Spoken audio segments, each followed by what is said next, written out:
Hi YouTube guys, तुम्ही कसे आहात? आम्ही आनंदी आहोत, तुम्ही पण आनंदी राहा. देवाच्या चरणी अशी प्रार्थना करतो. सर्व यूट्यूबची फॅमिली गाईज सर्व आनंदात राहो अशी प्रार्थना करतो. आमचे आता 12 वाजले. शाळेतले लेकरं सगळे शाळा सुटली. शाळा सुटल्यानंतर घराला सगळे लेकरं गेले.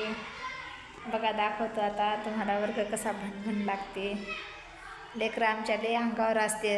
आम्ही खूप त्याला प्रेम देतो, आईची माया लावतो. छोटे छोटे लेकरं असतात, त्यांना असं आवडीनं वाढदिवस असलं की आम्ही त्याला चॉकलेट वगैरे असं काही आणतो, नवीन नवीन त्यांना खायला.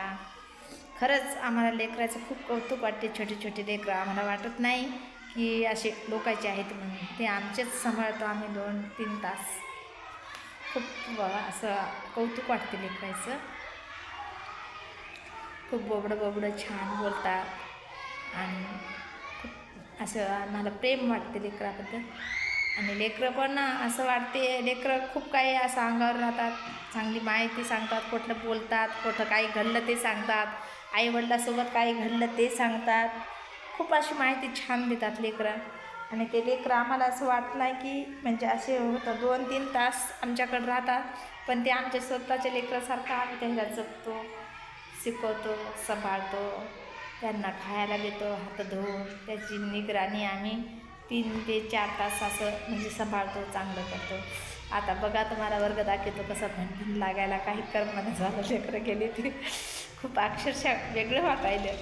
एवढे लेकरं अंगावर आहेत. आम्ही घरून बॉक्स आणतो.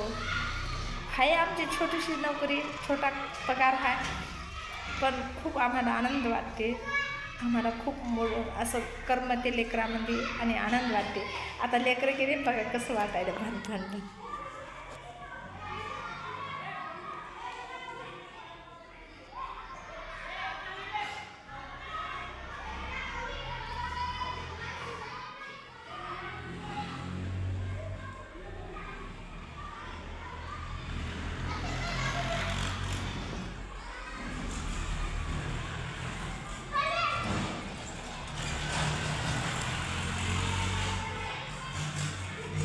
असं वाटते की असं घरात लेकरं आपले कसे घरात असलं की खूप करमते.